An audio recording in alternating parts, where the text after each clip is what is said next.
श्री गुरुदेव दत्त श्री स्वामी समर्थ श्री गुरुचरित्र अध्याय 13 श्री गुरूंचे कारंजा नगरा भिगमनु व विप्रोदर व्यथा निवारण. ओम श्री गणेशाय नम. श्री सरस्वते नम. श्री गुरुभ्ये नम. श्री कुलदेवताय नम.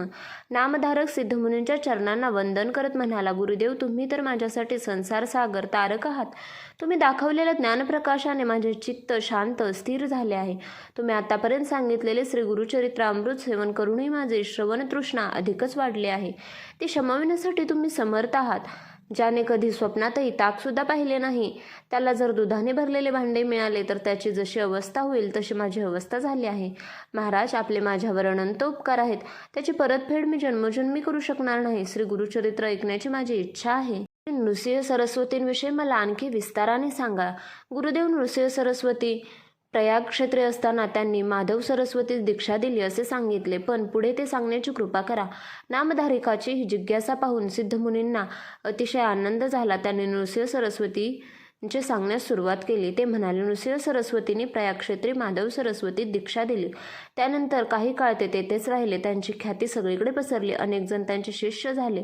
त्यांनी माधव सरस्वतीसह 7 जणांना संन्यास दीक्षा देऊन त्यांच्यावर अनुग्रह केला. हे शिष्य मोठे प्रज्ञावान व स्वामिनिष्ठ होते. बाळ सरस्वती, कृष्ण सरस्वती, उपेंद्र सरस्वती, सदानंद सरस्वती, ज्ञानज्योती सरस्वती आणि मी सिद्ध असे 7 शिष्य होते. त्या शिष्यांना बरोबर घेऊन नृसिंह सरस्वती ते दक्षिण यात्रेस निघाले. अनेक तीर्थक्षेत्रांचे दर्शन घेत घेत ते आपल्या जन्मगावी म्हणजे कारंजास आले. ते आपल्या आईवडिलांना व भावंडांना भेटले. त्यांच्या आगमनाने सगळ्या गावाला अतिशय आनंद झाला. नृसिंह सरस्वती म्हणजे साक्षात श्री दत्तात्रेयच अशीच सर्वांची दृढ श्रद्धा होती. लोकांनी आपापल्या घरी त्यांची मोठ्या भक्तिभावाने पूजा केली. त्यांच्या आईवडिलांनीही मोठ्या भक्तिभावाने पूजा केली. आईला गतजन्माची आठवण झाली. आपण केलेली प्रदोष पूजा फळास आली असे तिला वाटले. ती आपल्या पतीला म्हणाली, मी गतजन्मी परमज्ञानी व विश्ववंद्य असा पुत्र मला व्हावा अशी श्रीपाद श्रीवल्लभांना प्रार्थना केली होती. त्यांनी मला भगवान शंकरांच्या आराधना व प्रदोष व्रत करण्यास सांगितले व तुझी इच्छा पूर्ण होईल असा आशीर्वाद दिला होता. तो त्यांचा आशीर्वाद या जन्मी सफल ठरला. श्रीपाद वल्लभांचा माझ्याच पोटी अवतार झाला आहे. माधव व अंबा याने श्री नृसिंह सरस्वतींच्या चरणी मस्तक ठेवून प्रार्थना केली, तो आमचा उद्धार कर. त्यांनी अशी प्रार्थना केली असता नृसिंह सरस्वती म्हणाले, पुत्राने संन्यास घेतला की त्याच्या 42 पिढ्यांचा उद्धार होतो. त्यांना शाश्वत अशा ब्रह्मलोकाची प्राप्ती होते. त्यांच्या कुळात आणखी जे जन्म घेतात त्यांनाही ब्रह्मलोकाची प्राप्ती होते. पूर्वी कोणी नरकात गेले असतील त्यांनाही ब्रह्मलोकाची प्राप्ती होते. मी संन्यास घेतलात असल्यामुळे तुम्हाला सुद्धा ब्रह्मपद प्राप्त होईल. तुमचे पुत्र शतायुषी होतील. तुम्हाला पुत्रपौत्र पाहावयास मिळतील. शेवटी तुम्ही काशीक्षेत्री देह ठेवाल. काशीक्षेत्र मुक्तिस्थान आहे. कसलीही चिंता करू नका. माधव आणि अंबा यांना रत्नाई नावाची कन्या होती. ती श्री स्वामी नृसिंह सरस्वतींच्या पाया पडून म्हणाली, स्वामी, माझा उद्धार करा. मी संसार सागरात बुडाले आहे. संसारातील त्रिविध तापांची मला भीती वाटते. संन्यास घेऊन तपश्चर्या करावी असे मला वाटू लागले आहे. तिने अशी विनंती केली असता श्री गुरु नृसिंह सरस्वती म्हणाले, स्त्रियांनी आपल्या पतीला शिवस्वरूप मानून त्यांची सेवा करावी. त्यासाठी संसार त्याग करून संन्यास घेण्याची काही गरज नाही. वेदशास्त्र पुराणाने हेच सांगितले आहे, म्हणून तू संसारच कर. श्री गुरूंनी असे सांगितले असता रत्नाई म्हणाली, गुरुदेव, आपण त्रिकालज्ञानी आहात. भविष्यभूत सर्व काही जाणता, म्हणून माझे प्रारब्ध काय आहे ते मला सविस्तर सांगण्याची कृपा करावी. रत्नाईने अशी विनंती केली असता श्री गुरु म्हणाले, तुला तपश्चर्या करायची असली तरी तुझे संचित पाप खूप मोठे आहे व ते तुला भोगावेच लागणार आहे. तू पूर्वजन्मी एका गायीला लाथ मारली होतीस. तू शेजारच्या पतीपत्नींमध्ये भांडण लावून दिलेस.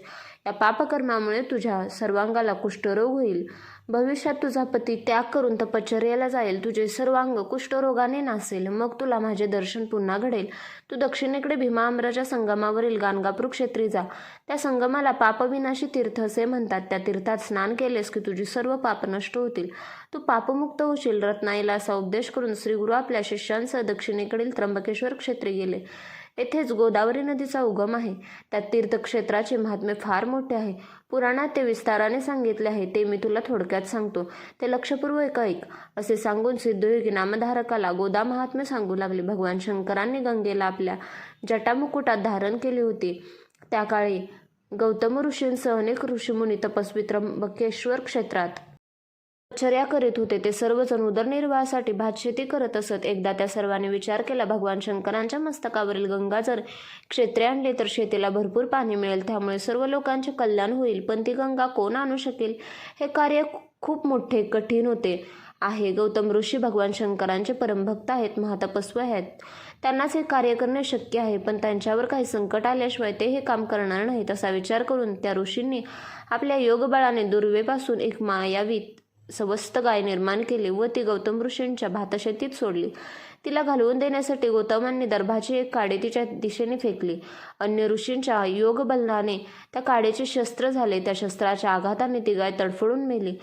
गौहत्या म्हणजे महापाप हे गौतमांच्या हातून घडले. त्यांनी अन्य ऋषींना त्याविषयी विचारले असता ते म्हणाले, तुम्ही गंगा नदीला पाण्याने स्नान केल्याशिवाय तुम्ही पापमुक्त होणार नाही. गौतम ऋषींनी ते मान्य केले. मग त्याने कठोर तपश्चर्या करून शंकरांना प्रसन्न केले. प्रसन्न झालेले शंकर हवा असेल तो वर माग असे म्हणाले. तेव्हा गौतम ऋषी म्हणाले, भगवंता, तुझ्या मस्तकावरील गंगा मनुष्याच्या पापक्षालनासाठी या त्र्यंबक क्षेत्री प्रकट कर. शंकराने तथास्तु असे म्हणून आपल्या मस्तकावरील गंगा अंशरूपाने त्र्यंबक क्षेत्री अवतीर्ण केले. गौतमांच्या तपश्चर्याने ती अवतीर्ण झाली म्हणून तिला गौतमी असे म्हणतात.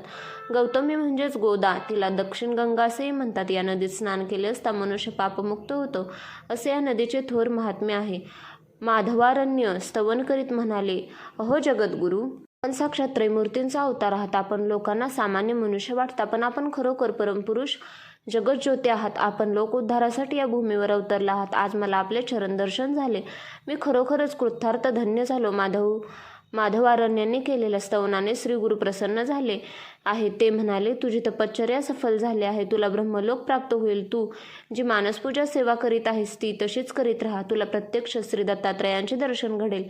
याबद्दल जराही शंका धरू नकोस. माधवारण्यांना जे आश्वासन देऊन श्री गुरु गंगा तीरावरील वासर ब्रह्मेश्वर क्षेत्रे आले. त्यांनी सर्व शिष्यांसह गंगा स्नान केले. त्यावेळी पोटदुखीने अगदी त्रस्त झालेला एक ब्राह्मण नदीवर येऊन गडागडा लोळू लागला. पोटदुखीनं तो अगदी कासावीस झाला होता. त्याला अन्न पचत नसे. अन्न त्याचा शत्रू झाला होता, त्यामुळे तो नेहमीच उपाशी असे. भोजन केले की त्याच्या पोटात प्राणांतिक वेदना होत असत. आत्महत्या करावी असे त्याला वाटत असे. तो कधीतरी महिना 15 दिवसांनी भोजन करीत असे. आदल्या दिवशी नवमीला त्याने मिष्टान्न भोजन केले होते. वेदना असह्य होत होत्या. त्यावेळी तो स्वतःशीच म्हणाला, आता जगण्यात काही अर्थ नाही. या वेदना सोसण्यापेक्षा गंगेत जीव द्यावा. अन्न हा प्राण, अन्न हे जीवन असे म्हणतात, पण अन्नच माझा वैरी झाले आहे. आता जगणेच नको, आता मेलेले बरे असा विचार करून त्याने पोटाशी दगड बांधून जीव देण्यासाठी गंगेत प्रवेश केला. भगवान शंकरांचे स्मरण करून तो म्हणाला, मी भूमीला भार झालो आहे. मी आयुष्यात कसलाही परोपकार केला नाही, कुणालाही अन्नदान केले नाही. या पूर्वीच्या जन्मात मी जे कर्म केले त्याचेच मी फळ भोगतो आहे. मी ब्राह्मणाच्या तोंडचा घास हिरावून घेतला, गोहत्या केली, कुणाचा तरी विश्वासघात केला, गुरुची निंदा केली, आईवडिलांची वदना केली, म्हणून मला हे दुःख भोगावे लागत आहे. किंवा मी ब्राह्मणांचा अपमान केला असेल, दारे आलेल्या अतिथीला अन्न दिले नसेल, कुणाच्या तरी शेताला आग लावली असेल, आईवडिलांचा त्याग केला असेल, या पापांमुळेच मला या जन्मी हे दुःख भोगावे लागत आहे. अशी त्याने खूप आत्मनिंदा केली. आता आत्महत्येशिवाय तरणोपाय नाही असा विचार करून तो नदीच्या पाण्यात शिरला. श्री गुरूंनी त्या ब्राह्मणाला पाहिले. त्यांनी आपल्या शिष्यांना पाठवून त्या ब्राह्मणास बोलावून घेतले. मग श्री गुरु त्याला म्हणाले, अरे आत्महत्या हे महापाप आहे. तू कशासाठी आत्महत्या करीत आहेस, मला सगळे सांग.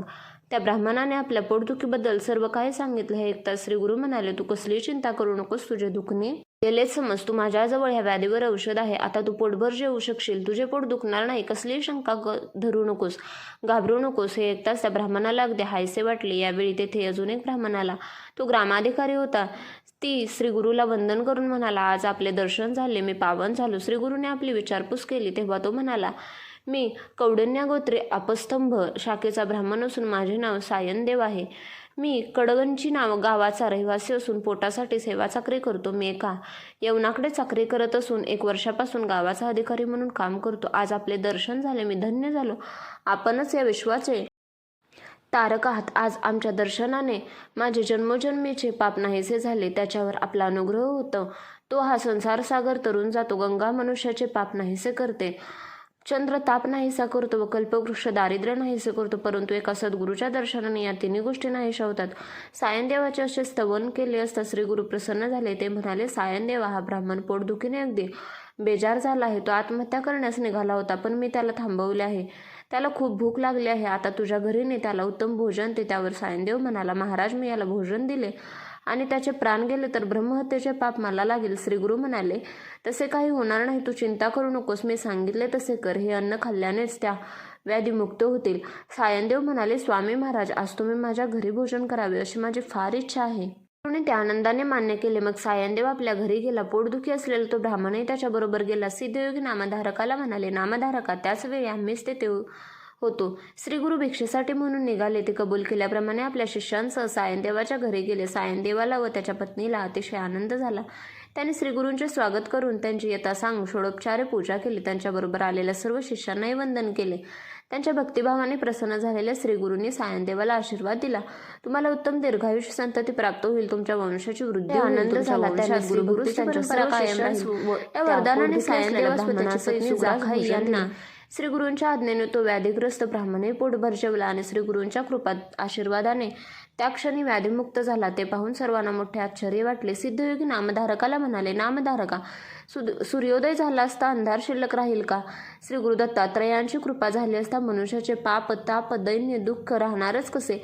श्री गुरु कृपा झाली असता मनुष्याचे जन्मजन्मांतरीचे सर्व दोष नाहीसे होतात. ग्रंथकार सरस्वती गंगाधर श्री गुरुचरित्र विस्ताराने सांगत आहे. त्याला आपले कल्याण असे वाटते त्याने ते श्रद्धापूर्वक एकाग्रचित्ताने श्रवण करावे. जे कोणीही श्री गुरुचरित्र भक्तिभावाने श्रवण करतील त्यांना भोगावे लागणार नाही. त्यांना सर्व सुखांची प्राप्ती होईल. हे त्रिवार सत्य आहे.